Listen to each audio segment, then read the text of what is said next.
টিংখাঙত বিধ্বস্ত পথত প্ৰতিবাদ গাঁওবাসীৰ হাতত জাল জুলুকি লৈ চৰকাৰ তথা অইল কৰ্তৃপক্ষৰ বিৰুদ্ধে প্ৰতিবাদী কাৰ্যসূচী টিংখং নামদাঙৰ পৰা আঘুনিবাৰী সংযোগী পথটো বিধ্বস্ত হৈ পৰাত সমস্যাত পৰিছে অঞ্চলটোৰ জনসাধাৰণ অইল ইণ্ডিয়াই স্থাপন কৰা এটা ৰিগৰ বাবে প্ৰকাণ্ড বাহনৰ সঘন চলাচলত পথটো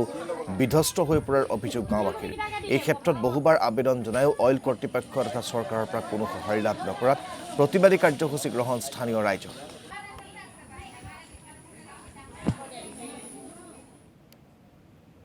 আমাৰ মানে এটাই অইল কৰ্তৃপক্ষক আমি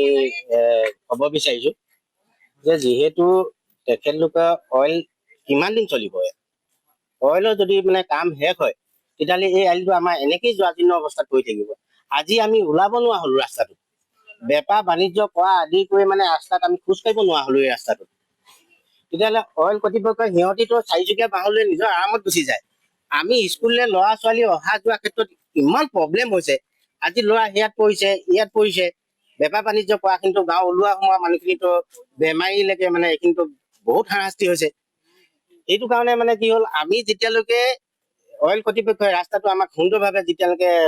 নিৰ্মিত কৰি নিদিয়ে তেতিয়ালৈকে আমি অইল কৰ্তৃপক্ষই এটাই দাবী জনাওঁ যে এই ৰাস্তা পথ অৱৰোধ থাকিব